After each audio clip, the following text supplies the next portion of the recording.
Welcome to What Drives You. I'm Kevin Miller. I've spent a lifetime performing and producing and doing. Now I'm seeking how to be, how to find peace and fulfillment and my full potential as a human. So I investigate and contemplate and educate on human potential, and I share it here. I don't want mere happiness. I want to find true joy, peace, and fulfillment in every day. So in this episode, increase your odds for success by not seeking the spotlight. So as I wrap up this current discussion we've been having on purpose and calling and destiny, I wanted to discuss a perspective I see derailing many people. And this is a fruition of the previous episode. And I mentioned I would be sharing this. The idea is so often that you've got to go forge everything alone and be a leader, calling others to you. In our social media culture, it can feel like everyone is chasing the spotlight. But of course, the interesting thing is we only hear from people seeking a spotlight, me included. I mean, I've got a podcast and it gets to feeling like that's what we all have to do. And yet for every person on a microphone or on stage, there's so many others happily pursuing their purpose and their calling and their destiny that aren't in the spotlight. We don't all need to be this superstar on stage to pursue what's meaningful to us. We don't have to have a platform and an audience necessarily, or write a book or star in social media, have a podcast in essence, and create enough attention to have an audience and pay the bills. It's really hard. It's harder every day. Lots of opportunity there, but it's not the most easy thing to pursue. Not everyone can be in the spotlight or needs to be. So on this topic, I'm bringing back a conversation I had very relevant. It's with a guy named Tim Schurrer, Schurrer. He's author of a book. It's called The Secret Society of Success. Stop chasing the spotlight and learn to enjoy your work and life again. He spent a decade working as COO with Donald Miller, the author, Donald Miller, who I'm a fan of. He helped launch with Don Story Brand that you may have heard of. And now it's called Business Made Simple. And Don had the spotlight. Tim, though, ran a lot of the business and built and led the team that made it all possible. Before that, Tom did a similar thing with Tom's Shoes, you may be familiar with. And he also worked with Apple. He's now host of the Build a Winning Team podcast, where he offers listeners actionable advice and interviews a lot of top leaders in business. So we talk about this far greater opportunity for success and fulfillment outside the spotlight and off the stage and seemingly alone. Friends, this is episode number 1471. And as you know, we've eclipsed 70 million downloads now. If you're new to the show, I'm grateful somebody recommended it. We stopped playing the podcast ranking game a while ago, and now it's all word of mouth. My network promotes me some as well. But I'm grateful you got here. Thanks for listening. Let others know if you find value, I would, of course, ask. Thanks for checking out the ads. These products and services I think are beneficial, and they also help us produce 5 episodes per week. All right, we'll drive with us a moment. Myself and Tim had to consider how to increase your odds for success by not seeking the spotlight. And let's see what we can learn about ourselves today. Hey, Tim, I got to say that a big reason you're on this show is about what we're going to talk about is, Donald Miller and other people's testimony of just the type of person you are, how you invest in other people. And when I saw that you had a book and there was, it talked about coming on the show. Are you kidding me? You have been so helpful and kind to me over the years. It's amazing. We've never done this face to face. So I'm honored. Man, that's so cool to hear. I love that. And that's what it's all about. I feel like just doing the work, serving somebody else's vision. It's just amazing what beautiful things can come from that. And so one of my favorite things is I feel like I just gather friends. Mm-hmm. And so you and I have known each other through just connecting with having Dawn on your show and whatnot over the years. And so now for us to be sitting here is super fun for me as well. Well, and we have so many mutual, you said gathering friends. We have so many mutual friends. That was interesting looking through your book and seeing the wealth of friends that you have. I got to admit, it was really cool to see an endorsement in there from Ben Rector I'm a fan. I know Donald Miller's a fan, but I thought, so I'm in the middle of writing my book right now. And I thought, I don't want just literary authors and speakers in there. I want some really cool people like Ben Rector. So you give me something to shoot for. Oh man, he's a good buddy of mine. I was just texting with him earlier today. I feel like we're talking about golf all the time. So he loves golf. And so he and I are on a group thread with a couple other buddies. And it's just the little emoji that you can retitle your group chat. Yeah. It's just a golfer. That's it. Golfer. That's so great. His song that first got me into his framework was, you can't, I don't know if that's the title, but you can't make old friends. I'm sure you know that. Oh yeah. So powerful. We talked about it with some friends and family not long ago. And speaking of that, one of the favorite endorsements that I saw, that again, I would covet this for my own book, from John Acuff, who's a mutual friend of ours. And he said, there are books I endorse and books I endorse that I then ask my kids to read. That's powerful. Tim, that's one to be proud of, man. That whole experience, asking people to read the book and send an endorsement, and then to see the things that people end up sending back, was a really humbling and just honoring experience. I read through those endorsements and I'm just pinching myself, thinking, wow, not only did they take the time to do it, but then just the kind things that these people had to say. It's remarkable. I'm just so grateful for having all of those words printed. It's mind-boggling. It says a lot about you. All right, here's the first thing that I thought. It's not the first thing, but it is one that I thought, okay, this is interesting, because we're going to talk about somewhat, to me, of the fallacy of, everything success, as you talk about, is all up there in the spotlight on there, and talk about what you have found out that's behind or supporting the spotlight. Is it a little interesting for you, or a little, I don't even know if I'd say tension, to go, well, now you're in the spotlight, buddy? How's that feel?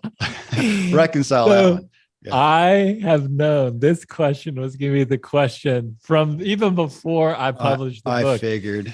So, it's interesting. So much of how I talk about success in this book is, hey, success is not necessarily just climbing the ladder, stepping in the spotlight, becoming the boss. It's not fame, money, and power. Surely there's got to be some other ways that we can define success. And so this group of people that I call the secret society of success is who I've really learned from when it comes to redefining that word. Right. And if there is a common denominator for people in the secret society, it's this idea of helping others win, serving others. Like that's at the foundation. And so, yes, I am stepping into a space where I host my own podcast. I'm on stages doing keynotes and things. But really, the examples in the book, there are so many people in the secret society that I talk about. Tim Cook, CEO of Apple, one of the largest companies in the world. LeBron James. Some of these people couldn't be any more in the spotlight. And yet, what separates them from most is the posture that they show up with. Right. So being in the secret society has little to do or less to do with your position on the org chart, and more about kind of your headspace and how you show up. And so what I think is problematic, and kind of what I am hinting at in the subtitle of the book, is we need to avoid something that I call the spotlight mindset, this unhealthy desire for attention and recognition. Because it's when we show up wanting to make everything all about us, that's when there's a problem. But, I actually don't have any problem with the spotlight. If you think about a concert, we need the person standing on the center of the stage for the whole thing to work. Yeah. But what I'm challenging is this idea that is the only role that matters, because we also need the person taking the tickets. We need the sound person. We need the supporting guitarists. So when we feel this culture of pressure that, wait, to be successful, I have to be the person standing in the center stage, I'm like, I don't know. Because I've actually found a bunch of contentment and fulfillment in my life when I've gotten further and further away from the spotlight. And so it's just opening up a conversation about what success actually is.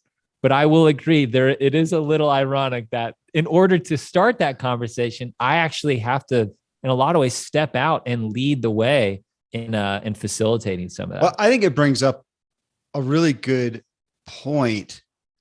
And I do want to quickly here, we'll get into that challenge a little bit. You mentioned contentment and fulfillment.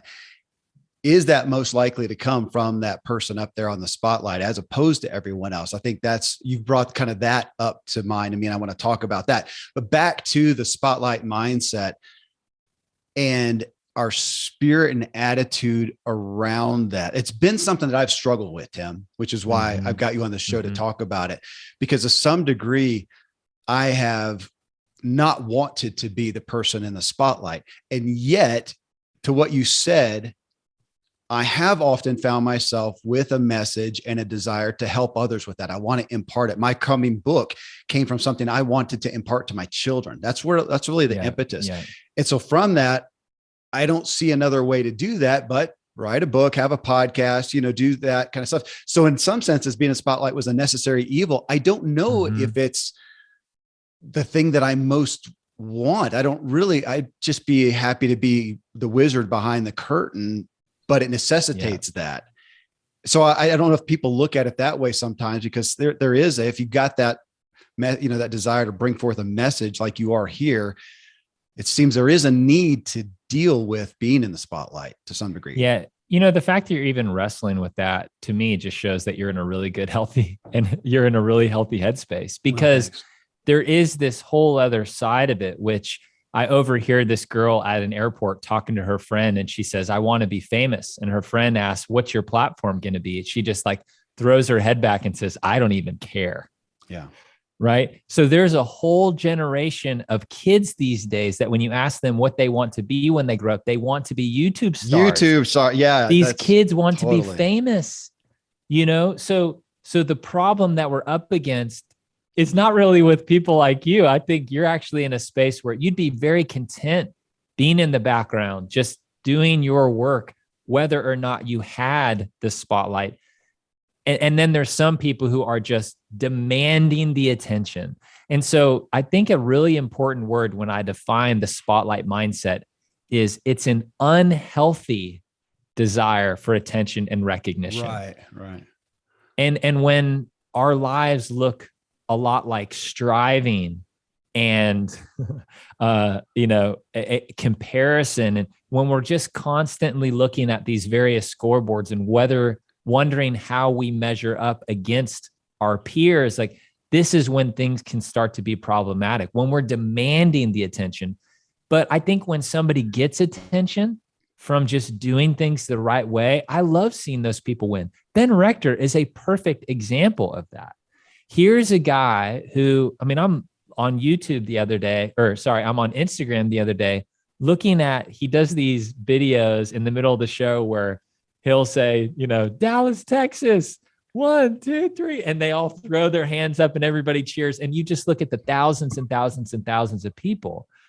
You see that. And what I love about seeing Ben's success is he leads and operates from this posture of just humility. And I love seeing people like that win. So you can actually be in a place in the spotlight with a really healthy perspective, but it's the people who are kind of chasing it down in an unhealthy way, I think, is where, we need to check ourselves. And I sure don't want to shoot this. This isn't a point. And I know you do a really, I feel like, tactful and gracious job of, you're not shooting down being in the spotlight. No way. But I feel like it's a great gift to say, oh my gosh, though, for every person in the spotlight, there's a sea of people supporting that are incredibly fulfilled. So I say that to preface that there is, I feel like, relevance if we audit everybody in the spotlight, which I and you have had the privilege of doing. That's who I have on these shows. And that's who I even grew up in that arena and getting to be with a lot of those people.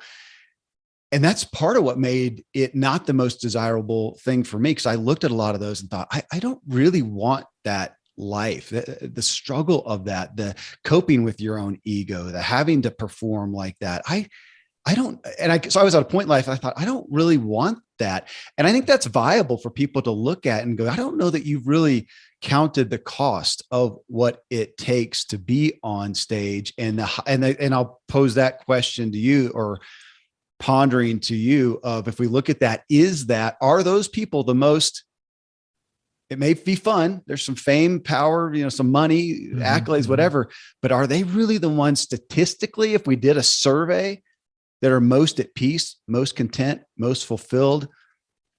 Thoughts? Yeah, I think they are up against a challenge. I mean, I think they have to deal with things that not very many people do. I was thinking about a particular friend. I have a routine where I like going and getting a cup of coffee at this, coffee shop. And I was thinking about some of my friends, wondering, just literally this morning, could they do this? Could they actually walk into this coffee shop and do what I'm doing now?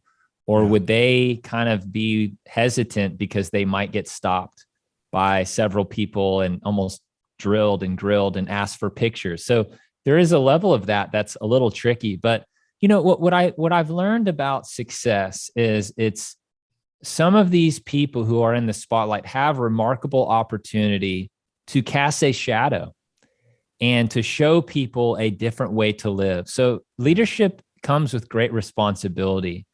And I think even when I hear you talking about your desire to make an impact, you're willing to take on the burden of that to make somebody else's life better. And and this is a key lesson for me as I have started to redefine success, this idea of success in the assist.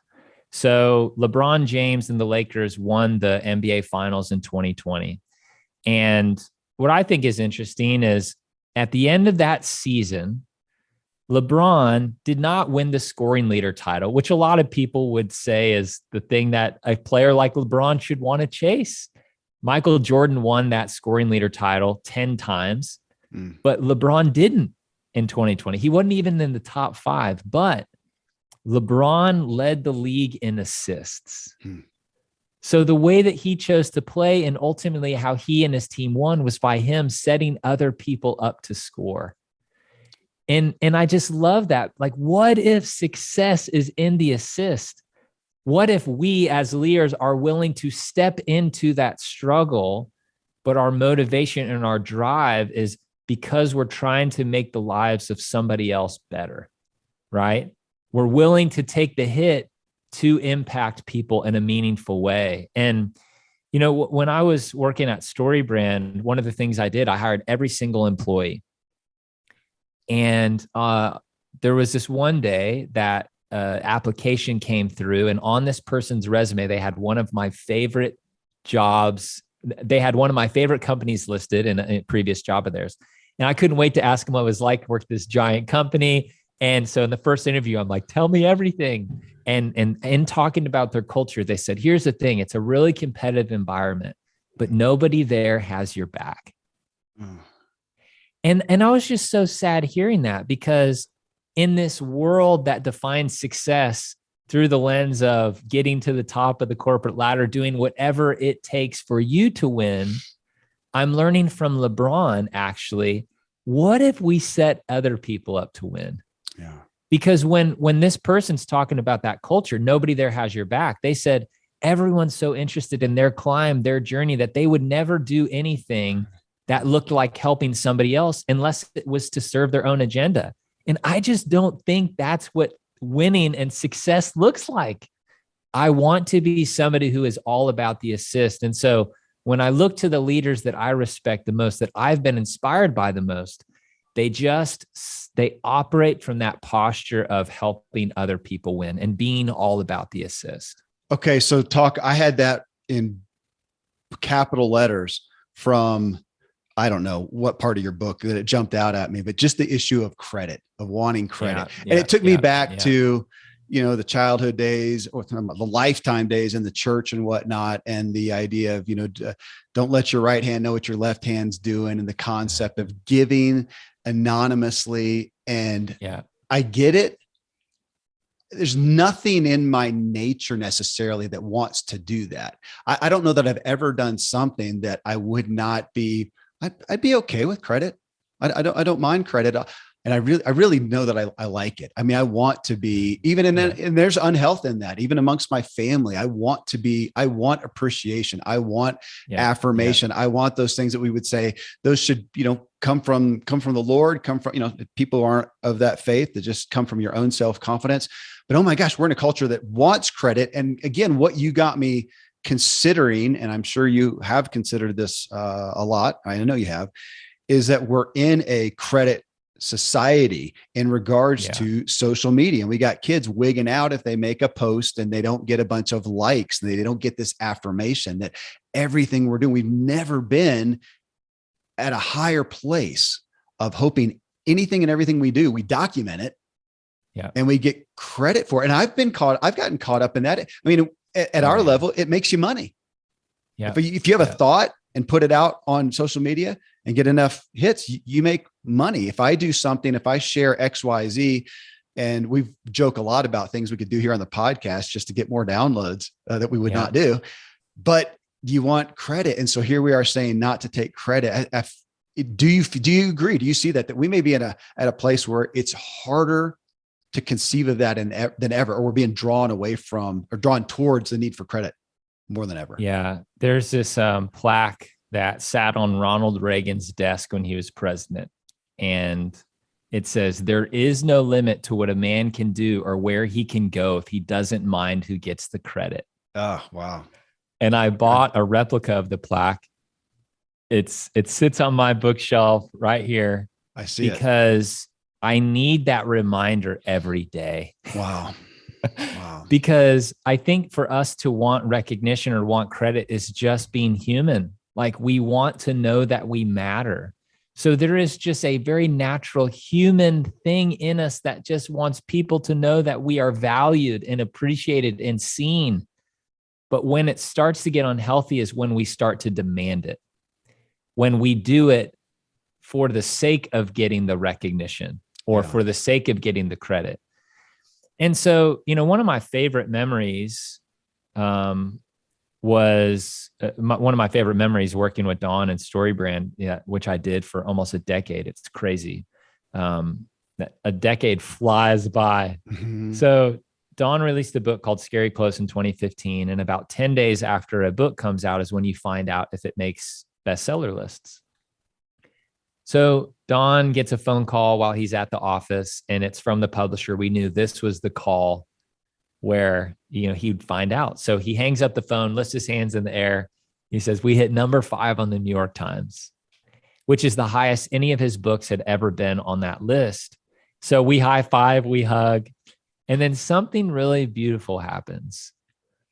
We all went back to work. And some people would hear me say something like that and be like, I mean, that seems like pretty simple and short celebration. Like, y'all are dysfunctional. You don't know how to celebrate your wins.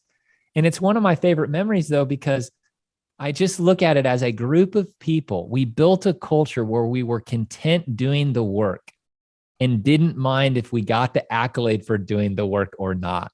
Yeah. And so there's this, I agree with you. We are in this age that everything that we do, we are up against this tension of doing it for the love of doing the thing versus creating it to get the, dopamine hits from somebody reacting to it online. Right. And, so there's this desire that I had in writing this book that I was going to walk everyone through a 3-step process to overcome the spotlight mindset so they no longer suffer from it or experience it anymore. And I couldn't do it because to try to put it into 3 steps is just not true to life.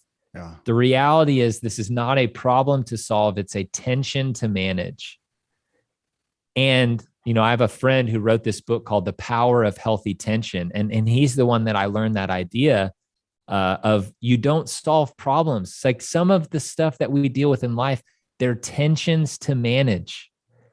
So we have to learn to live in the tension between really wanting to be noticed and wanting the recognition. And on the other side, doing the work for the love of the work and not needing the credit or the recognition or the attention at all.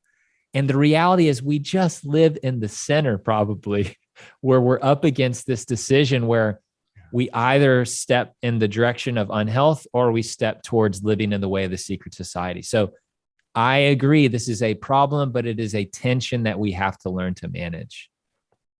I love that quote, Tim.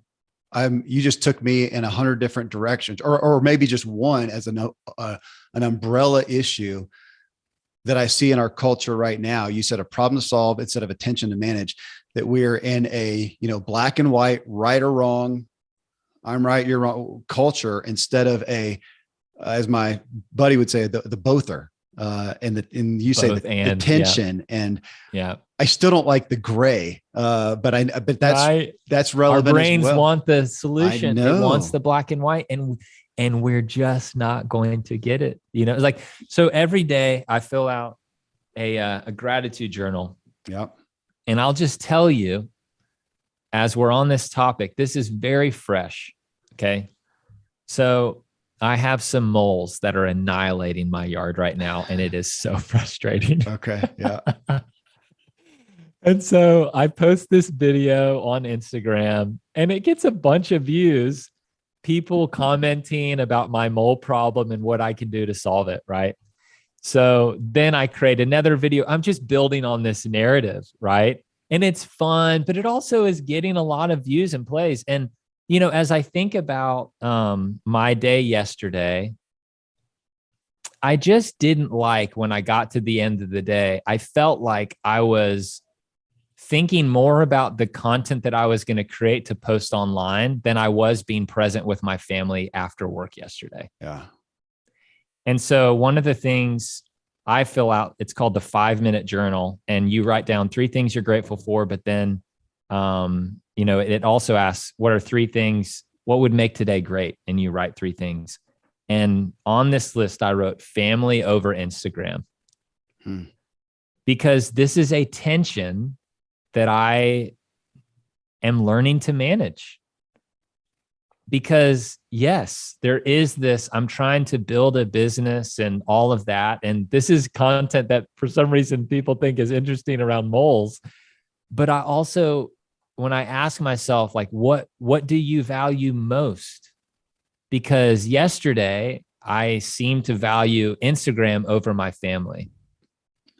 And so I'm going to try to not beat myself up about it. I'm going to try to give myself grace, try to lean into continuous improvement. What can I learn and how can I use what I'm learning to get a little bit better today? And today I'm going to try to prioritize my family over Instagram, because I just didn't do that great yesterday.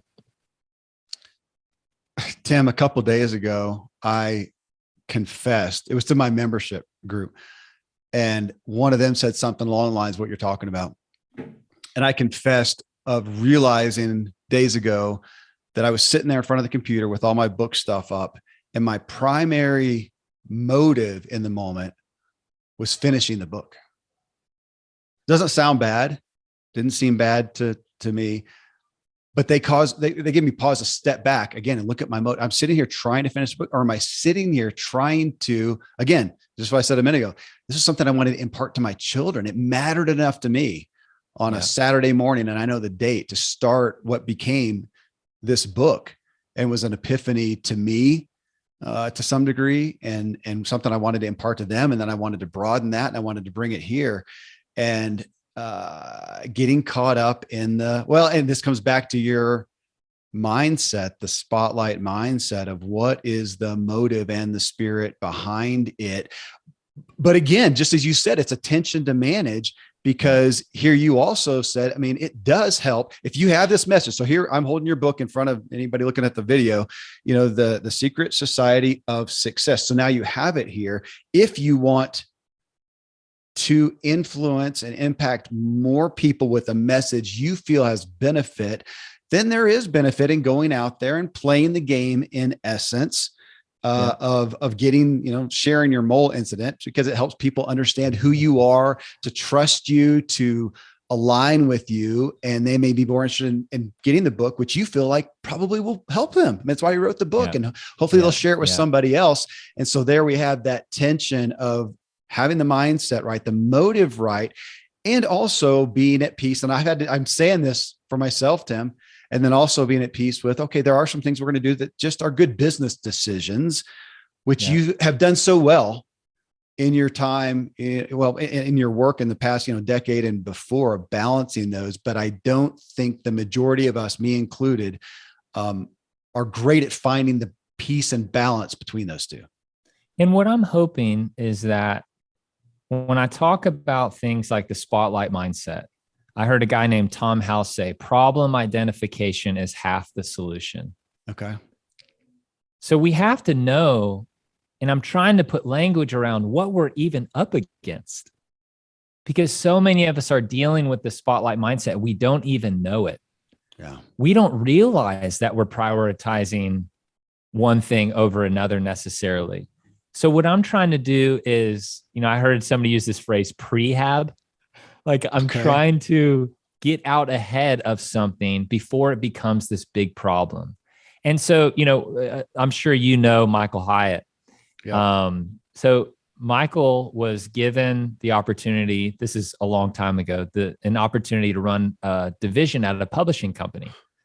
This is before he became CEO of Thomas Nelson and all that. So Michael's given the opportunity to run this division. At the time, that division was ranked 14th out of 14 in all these key and significant metrics. Team morale, revenue, they were at the bottom. So he tells the CEO, give me 3 years, I'm going to turn this thing around. Well, in only 18 months, he turns it around, and Michael gets a bonus check that he said was greater than his annual salary.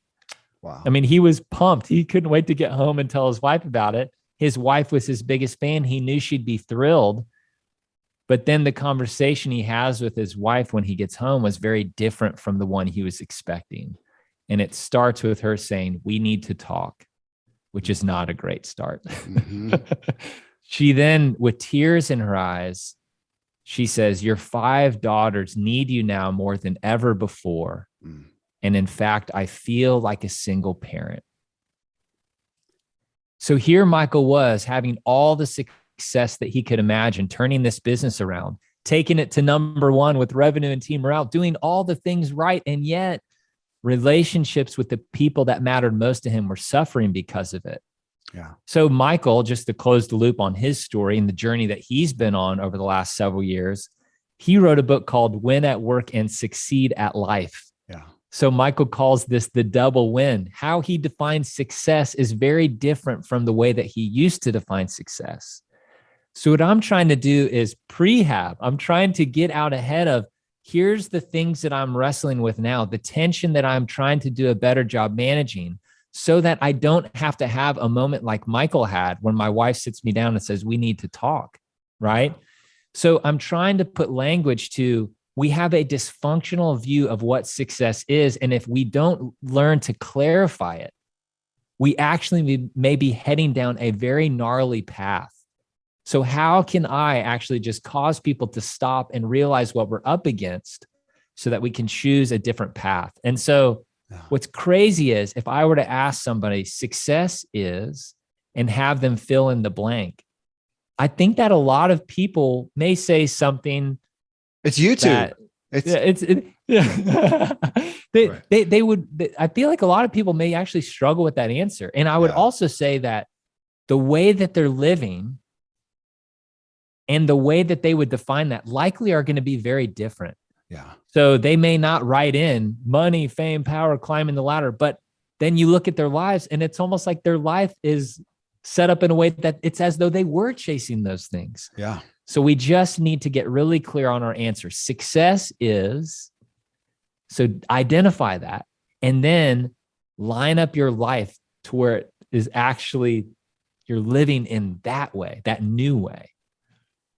I've had Michael Hyatt, we've had him on the show 3 times, and I've been privy to some of his journey, even personally, because he and Gail are buddies with my parents. So I hear vicariously. I don't hang out with Michael.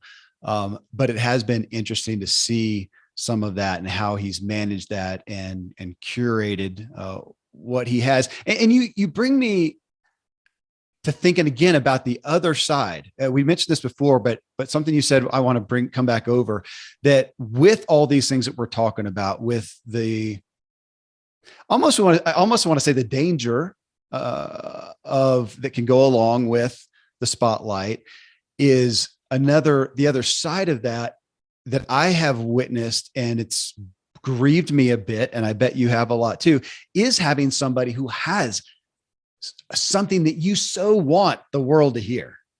Yeah. You so want it, and they're not having it. They've seen enough of this stuff. They've seen people in the spotlight. They've seen some of the dangers and the ego and whatever. And they're just, no, man, I'm not doing it.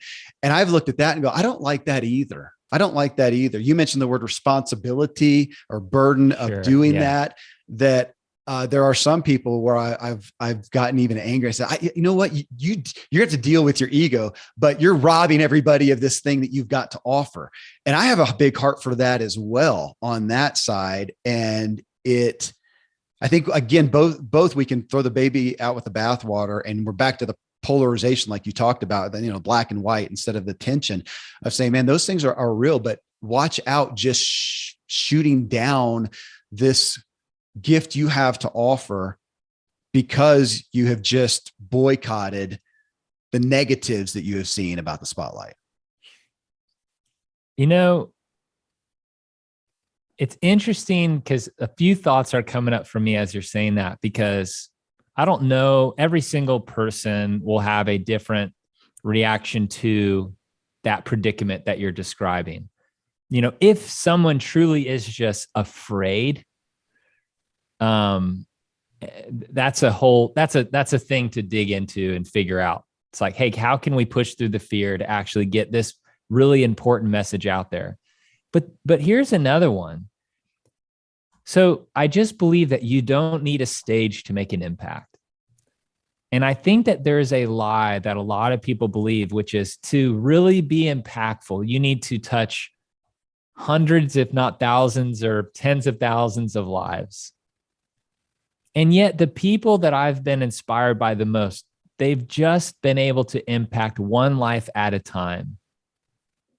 And that has been what has brought about the meaning and the impact that they ultimately are wanting. So here's an example. Becca Stevens is someone who lives in Nashville. And in 1997, she opened a home for 5 women to get off the streets from lives of prostitution, drug addiction, sex trafficking. She wanted to help 5 women off the streets. And Thistle Farms is what the company ended up being called. She found that these women were doing really well in their recovery, but when it came to living wages, it's really hard for someone with a criminal record to get a job. So they started creating soaps and lotions, and that was the company that they created to help fund the recovery. Is that there in Nashville? So, it is. I know the name. I bet it's through my parents. Keep going. And so Thistle Farms now, 25 years later, has grown into this massive social enterprise where they have hundreds of free beds now all over the country, helping women recover from some of their past traumas and experiences, and to actually get into a better headspace and, just wholeness. Some of these women are gaining custody back of their kids, and when you're living on the streets, sometimes that's really fragmented and broken. And so, one of these women who has been through Thistle Farms and has graduated from this program, I asked her, where would you be without Becca Stevens' influence in your life? And she didn't hesitate. She said, I'd be dead. Without Becca, I'd be dead.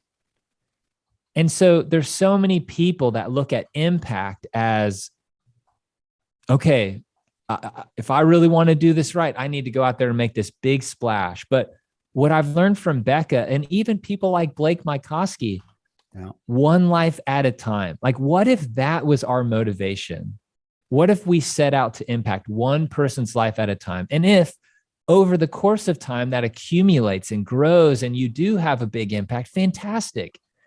But Blake Mycoskie didn't sell 95 million pairs of shoes and start a, one for one model and totally disrupt the business landscape by trying to do that. He didn't get there by trying to get there, but he just tried to get shoes for a single village in Argentina. And that has now grown to what it is. So I guess all of that to say, this person that maybe is struggling with, you have something deep inside you that you want to get out there. And sure, there may be some fear of, the spotlight, or maybe it's some other fear that would keep you from doing it. It's really important to just define, like, what is success for you? Because some people might not want the spotlight just because they don't want the spotlight. They're like, that's not me. That's not for me. It's not going to be for me. And I'm like, that's fine. Don't do it. But for somebody like me, even though I didn't really want it, I just felt so compelled to just step into it, just because I was so passionate about this idea of helping people redefine success, that this is the path I chose. But I do think that everyone can kind of choose their own path. And maybe if you want to have a smaller thing and, just impact one person's life at a time, I also want to be cool with somebody who wants that, What? Okay. So let's play with that concept to impact one person. Yeah. That alongside that, parallel maybe, we think about this a lot with coaches and consultants. So if you're out there doing your job and you're working with a company doing XYZ and you're ultimately selling a product or service, the focus is there. The minute you become a coach or consultant, you now flip the switch. You now are selling yourself. And as you know, a lot of people don't realize that. They think that they were going to become a coach or consultant and come over here, a trainer, whatever you want to call it, and they're going to sell their service, but they're not anymore. Now they're selling themselves. The spotlight is on them, and they don't realize that, which is why a lot of people who could help others don't get enough others in front of them because they don't know how to do that. So similarly, when we're talking about the spotlight, and we'll play with the YouTube exaggeration. So we're taking a kid going, so you want to go out there and sell yourself to 1 million people that will listen to you and subscribe and whatever, as opposed to working with whatever organization where you often sell yourself to one person, and like your boss or your employer or the owner or whatnot, and go make that one sale. And you now have a salary, you have a job. And I'm saying this, I'm a huge proponent fan of being an entrepreneur, and I love it. Yeah. But I'm very well aware of that. When you do that, and in this concept, when you're going to be in the spotlight, you're saying, I'm going to go sell myself to everybody, as opposed to over here and go, because a lot of people don't like the term sales. They don't like the thought. You got to sell yourself somewhere. Somebody's going to pay you. Yeah. Is it going to be that audience of 10, of 100, of 1,000, of whatever it takes? I mean, I have a lot of people that I rely on for downloads that pay the bills from advertisers and whatnot, as opposed to just one person or, a company and a few people that I've sold myself to. I don't think we're giving that understanding that concept. Yeah. So I think it really comes down to the heart of it, the motivation behind it. So, I heard Andy Stanley speak at this event, and it was around finding your purpose. And the thing that he had said was, these questions like, why am I here? And, we live in this world that is kind of a what's in it for me culture. If we're going to buy a product or service, we're asking, what's in it for me? How will this product make my life better? And that impacts us more ways than we may realize. Why be loyal to you, that product? It's like, So Andy says, if we actually want to find our purpose, we need to ask very different questions. Okay. Here's the question we need to ask. He says, it's who am I here for? Mm-hmm. And what I love about that question is it allows us to show up, bring our skills, our abilities, everything that we have, bring it to the table. But the posture is bringing all of that in service of somebody else.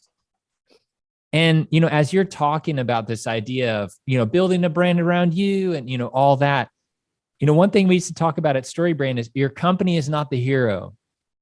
Your customer is the hero. Your brand, your company is the guide. You are Yoda. Your customer is Luke Skywalker. the problem for so many people as they're setting out to become a coach or launch their own business, they just keep making it about them. Yeah. It is all about them, and it is all about them, getting the paycheck, having those X number of clients that are paying them X number of dollars a month. And when we start to obsess around how many deals we've closed versus how am I adding value and solving the problem for somebody else, I think that's where things can get a little bit off balance. Yeah. And so, it's hard to do though, because the reality is people, if they're running a business and they need to sell products to make it. But I just got to see time and time again, working with Don in that decade, the more value that we brought to other people. And if that continued to be our motivation versus obsessing over revenue, it just felt like the revenue took care of itself. And, I just had Jesse Cole on my podcast, and Jesse Cole, he's the owner of the Savannah Bananas, who, if people have not heard of the Savannah Bananas, they are a minor league baseball team in Savannah, Georgia. Well, let me say, that's a great story. Please. Go check him out. So I had him on the show, but in all truth, it may have been 4 or 5 years ago. And I've seen him a bunch lately, probably social media stuff. So thanks for bringing attention back to him. So the Savannah Bananas are like 10 levels below the major leagues, and yet they sell 4,000 seats a game, have sold out every season since they started in 2015. And they have a wait list. He told me as of last week, they have a wait list of 49,000 people. My gosh. And the way that they have achieved all of that is they focus on the process, not the results. And I think for so many of us, we obsess over the scoreboard, the number of clients that we have, the number of, our revenue, the number of employees that we have. We obsess about that stuff. But what Jesse and the Savannah Bananas focus on is the process.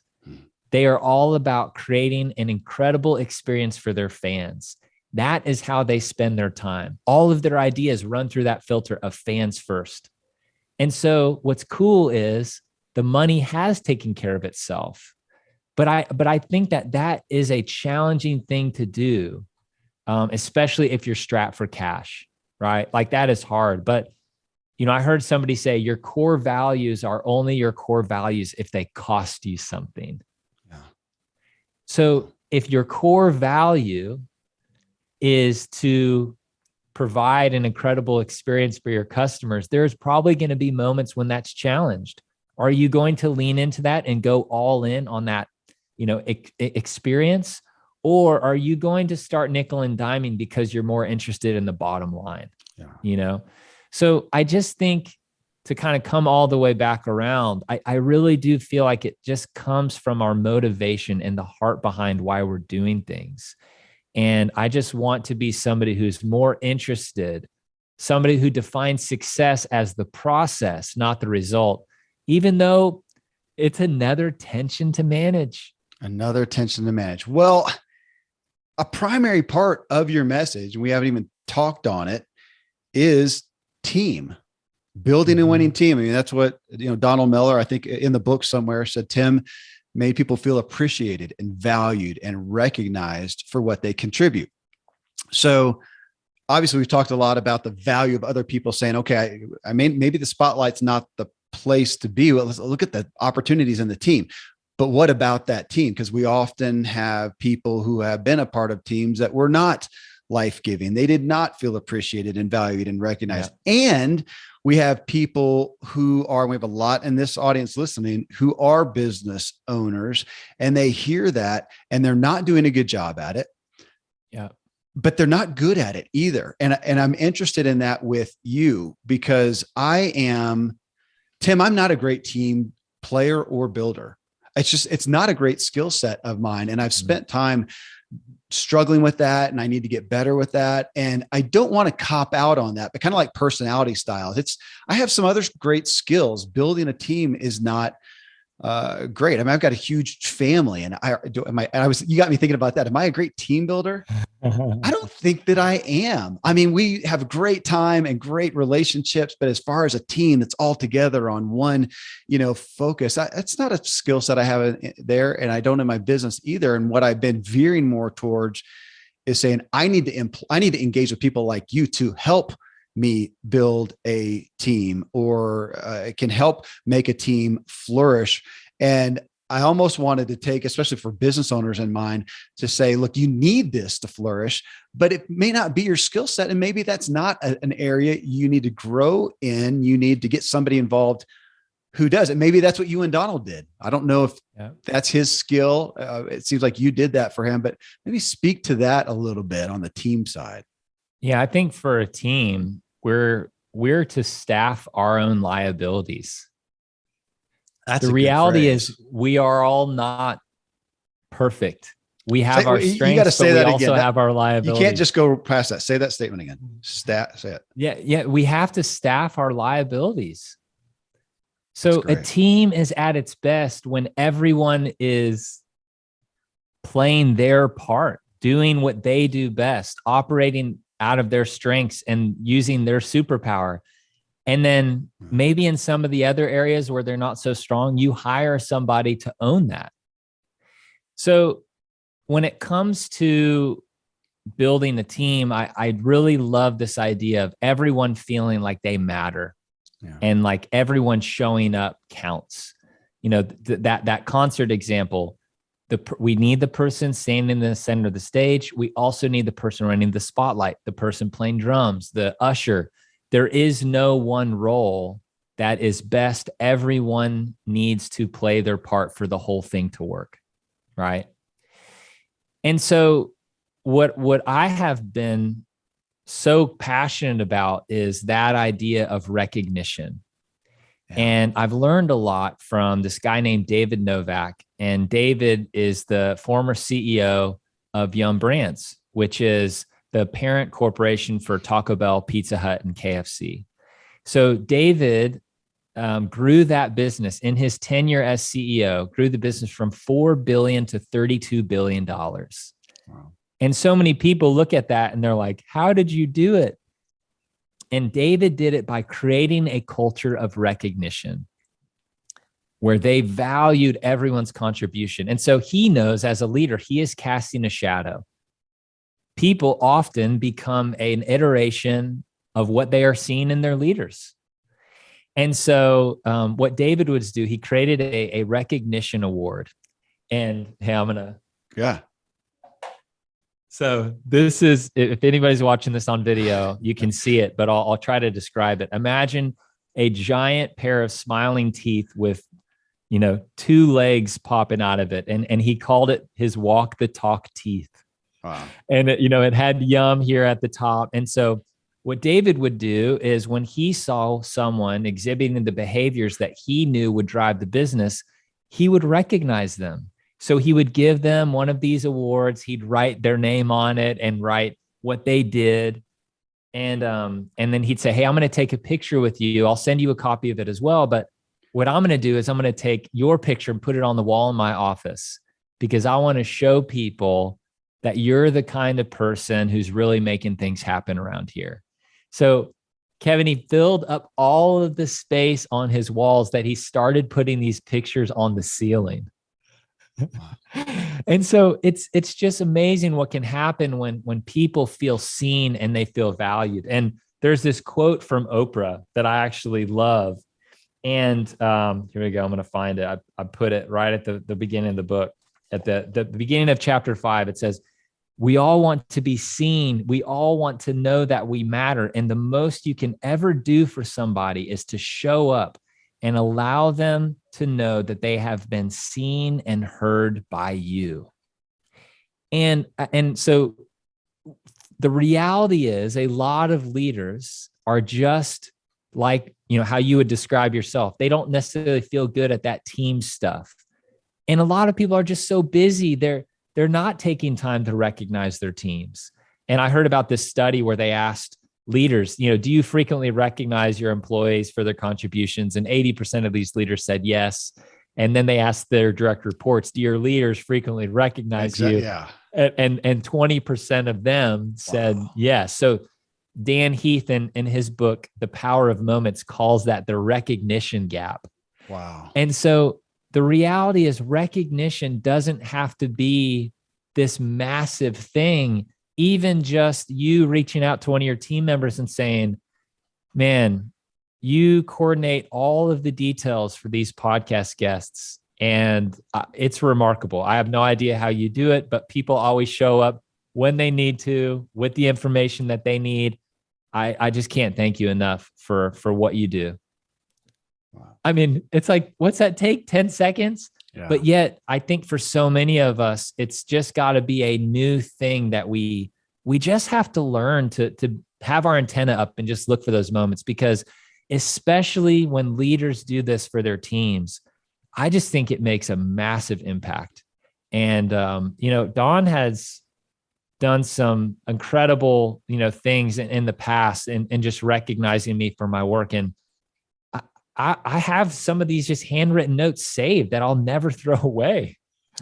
Yeah. And so our words have power and they have influence. And I just love this idea that even if we just got 1% better on the recognition front as leaders, just imagine the kind of impact that it could create in our companies if people felt seen and valued and appreciated. It goes into those stats that we read about employees and thinking that what do they most want? A raise. They want more money. They want more X. And we hear, no, they really want more appreciation. We've heard that for so long, but obviously the stats show that we're not listening at all. And, even myself, I think about that. Yeah. With kids, that recognition, that is not my first go-to. I'm not a natural encourager. It doesn't come. I have to really make effort. Yeah. So again, as a business owner, well, I would tell any business owner right now, get shameless plug, go get the Secret Society of Success and talk and engage with Tim Schurrer. Go listen to the podcast and learn how to put these things in place, even if you're like me and it's not your nature. So, and I would say, question, are you going to become a perfect in that? Or can you also, as you said, can you, staff your liabilities? Staff your liabilities. Thank you. Get a Tim Schurrer, get somebody in there who can help you do that. Now, also, wait, no, go ahead. Here's another thing too, just real simple. If people really do want to get better at this, pull out your iPhone right now and say, Siri, remind me to recognize somebody every Friday at 3 p.m. Okay. I think my computer, in my ears right now, my computer heard that and it said, okay, your reminder is set starting on Friday at 3 p.m. So it's that easy, right? Like start just once a week, just recognize somebody, right? So it maybe you shoot a note to your assistant and say, I want to do a better job recognizing our team. Can you just remind me about this from time to time? I really want to show up for people and let them know that they matter. Just say, hey, I want a little bit of help. So I do think that we can also use technology in little simple ways to just bring this to our attention. We're capable, but it's just not top of mind. And if it matters enough to us, either staff the liability or, set some reminders and put things in our past so we don't forget. Tim, it also feels like it changes the conversation or the perspective and paradigm of, so let's leave the business owners and just go to those who are going to be employees or going to be part of a team. I mean, when was the last time that instead of going to a job, applying for that job, who knows how many people you've hired, Tim? So the people come there, they apply for the job, they appeal to you, they sell themselves, they attempt to sell themselves to you. They are concerned about how much they're going to make, what their title is their benefits, whatever.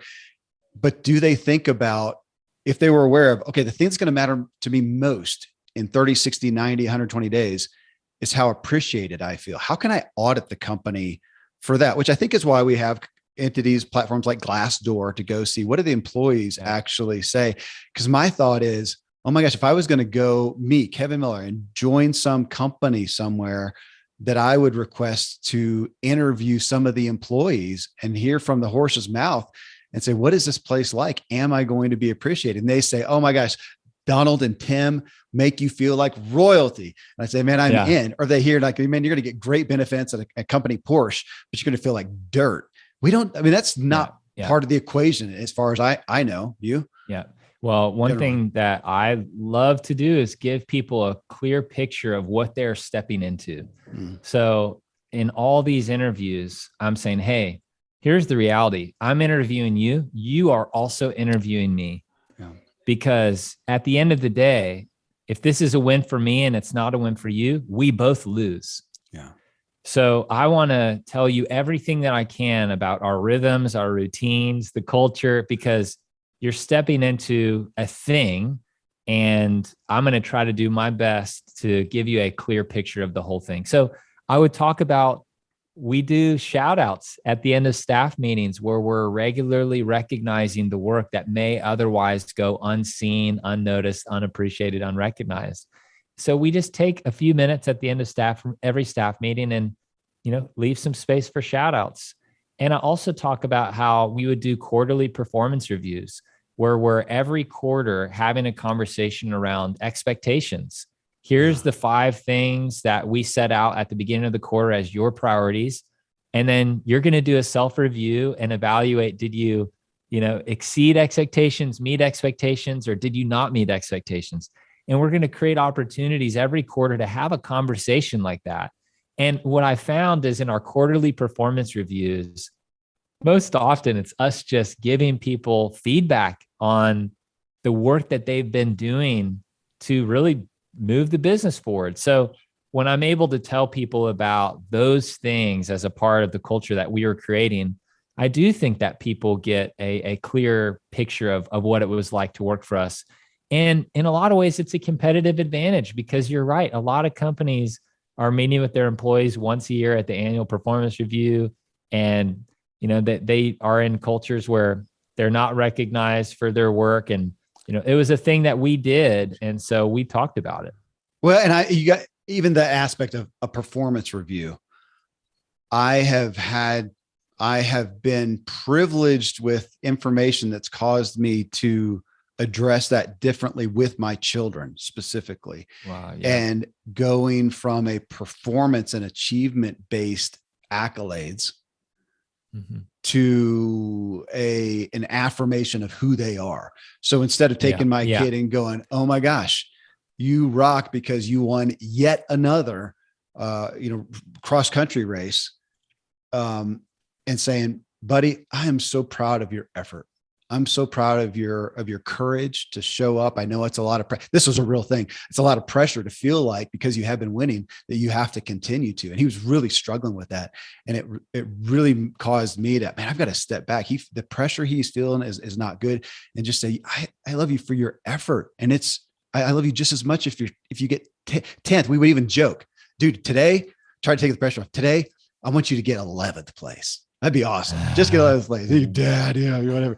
But I had to change that because I had drawn to that performance thing. And so if we're doing that in the workplace and think we're honoring everybody by just stating what their achievements are, as opposed to who they are, I would guess, and again, I'm not in this like you are.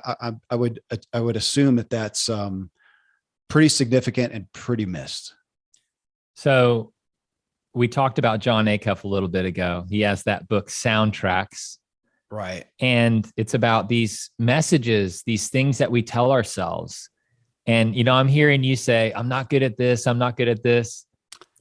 It's not natural. Let me back off and say it doesn't come naturally. Okay. So, but what I'm hearing you say is, as a father, you are recognizing the behaviors that you see in him, calling out things that you see.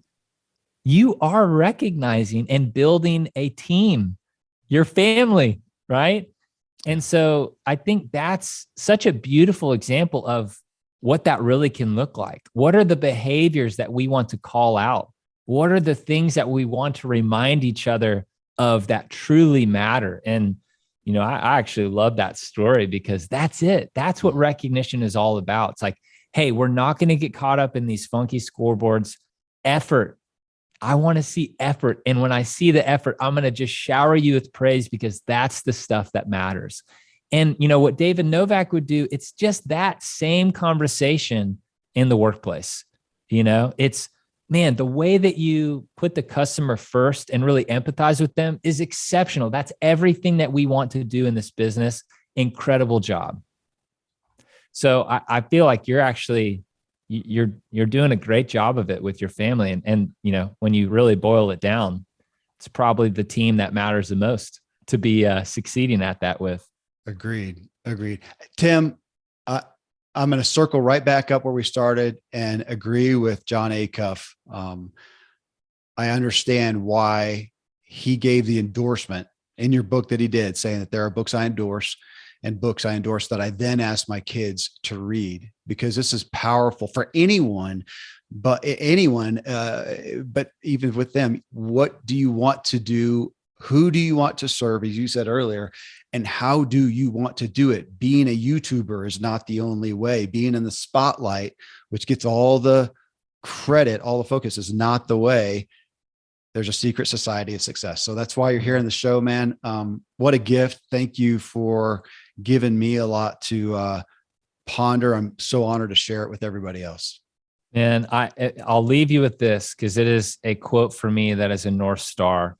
And it's Albert Schweitzer. He says, "I don't know what your destiny will be. Perhaps some of you will occupy remarkable positions. Perhaps some of you will become famous by your pens or as artists. But I know one thing: the only ones among you who will be really happy are those who have sought and found how to serve." And I just think that is it. So may we be people who define success a little bit differently. May we be people who show up and ask, who am I here for? That are all about the assist, that help other people win, that recognize others, that learn to live in the tension between all of this. And I think if we do that, we are those people that will be setting ourselves on a much different and better path. I got to start charging people for these podcasts, man. If you're going to give stuff like that, hey, Tim, thank you, brother. I'm honored. Thank you. My pleasure. Well, friends, thanks for joining us on this drive. Again, that's Tim Schurrer, Schurrer, in his book, The Secret Society of Success. If it resonated with you, I'd really recommend you check it out, or, go again, find him on his podcast, Build a Winning Team, and type in Tim Schurrer. You'll find him anywhere. Got a question for Tim? Let me know. Send me an email, kmiller@kevinmiller.co.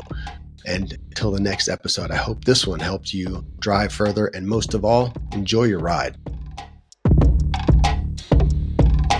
Thanks so much for joining me on this journey. I look forward to meeting you in the Drive Tribe community for ongoing discussions about each episode. You can subscribe to the Drive Drop newsletter for weekly updates. Find it all at kevinmiller.co, along with all our social media and video clips. Until next time, I hope this episode helps you drive further and enjoy the ride.